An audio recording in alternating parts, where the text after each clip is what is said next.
एसआयटीनं चौकशीला बोलावलंच तर जाणार असं हिंगे यांनी म्हटलंय. खऱ्याशी संबंध नसल्याचा हिंगेंनी दावा केलाय. स्वयंसेवक म्हणून मंदिरामध्ये जायचो अशा प्रकारे हिंगेंनी दावा केलेला आहे. भोंदूबाबा अशोक खराचा हा पीए झी 24 तासवर ही प्रतिक्रिया दिलेली आहे. आणि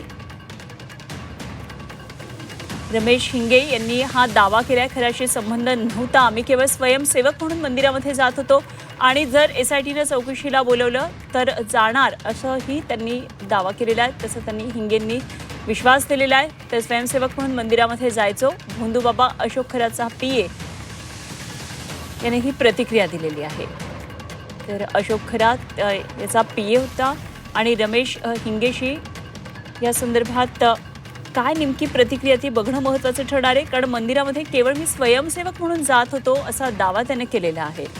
तर या मंदिरामध्ये अनेक कर्मचारी होते आणि यामध्ये रमेश हिंगेचं नाव पुढे आलेलं आहे आणि त्यामुळे एसआयटीची चौकशी आता सुरू आहे. अशोक खरात संदर्भातली चौकशी आज पुन्हा एकदा सुरू झाली आहे. काल कस्टडी वाढवून मिळाल्यानंतर त्याचबरोबर त्याच्याशी संबंधित असणारे जे सगळे लोक होते मंदिराच्या ट्रस्टवरचे, त्याचबरोबर त्याच्याशी संबंधित असलेले मंदिरामध्ये काम करणारे कर्मचारी, त्याचप्रमाणे त्याचा पीए, या सगळ्यांचीच आता एसआयटी चौकशी होणार आहे. त्यामुळे या चौकशीमधून काय नेमकं पुढे येते बघणं महत्त्वाचं ठरणार आहे.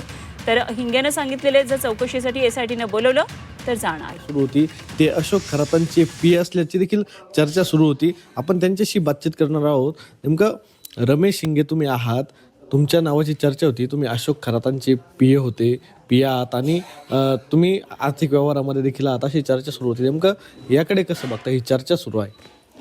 काय आहे ना, मी त्या कॅप्टन खरातचा पीए नाही. पहिला मुद्दा. ट्रस्टी पण नाही. मी फक्त एक शिक्षक आहे आणि रविवारच्या सुट्टी दिवशी मी फक्त मंदिरावर जात असतो स्वयंसेवक म्हणून. आणि स्वयंसेवक जात असताना तिथं थोडेफार काम असतील किंवा भाविक येत असतात, तिथं हॉटेल नसल्यामुळे त्यांना पाणी देणं किंवा चहा किंवा नाश्ता लागला असेल मी नाश्ता देणं, हा एक मी काम करायचं तिथं स्वयंसेवक म्हणून. ते मी सुट्टी दिवशी. बाकी दिवशी मी शाळेत जायचो. आजही मी सकाळी शाळेत करून आता घरी, माझ्या घरी. परंतु काही हितचिंतकांनी एक चुकीच्या 2-3 दिवसांमध्ये बातम्या दिल्या मी त्यांचा कॅप्टन खरातांचा पीए म्हणून. पण मी कोणत्या प्रकारचे त्याचा पीए नाही आणि मॅनेजर पण नाही आणि ट्रस्टी पण नाही.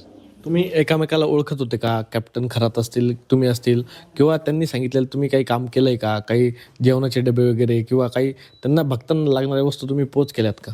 हां, मी त्यांना ओळखतो. मंदिर झाल्यापासून ओळखतो. आणि मी तिथं हॉटेल नसल्यामुळे काही भक्तांना जेवण वगैरे द्यायची वेळ आली तर मी स्वतः द्यायचो. स्वतः करून डबा त्यांना द्यायचो भक्तांना.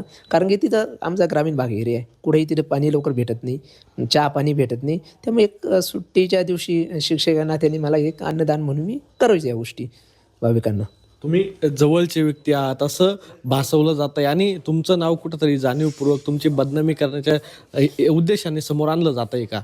होय, कारण काय माझ्या गावातील काही थोडे हितचिंतक असतात. प्रत्येक गावात प्रत्येक हितचिंतक असतात. त्यामुळे 1-2-3 हितचिंतक आहेत. त्यांनी माझं नाव पुढं आणलं. पीए वगैरे त्यांनी स्वतः पीए असं नाव दाखवलं. पण मी ते पीए पण नाही, मॅनेजर पण नाही आणि ट्रस्टी पण नाही. आता चर्चा सुरू आहे, तुम्ही त्यांचे पीए होतात, तुमची देखील चौकशी झाली पाहिजे, एसआयटीने पोलिसांनी चौकशी केली पाहिजे अशी मागणी होते. मग तुम्हाला एसआयटीने किंवा नाशिक पोलिसांनी चौकशीसाठी इथून मागे बोलवलं का? आणि बोलवलं तर तुम्ही जाणार का? मला अद्याप काही बोलवलं नाही आणि बोलावल्यानंतर मी स्वतः ती चौकशीला समोर जाऊ शकतो. कारण मला त्यांचा काही इतर गोष्टी संबंध नाही.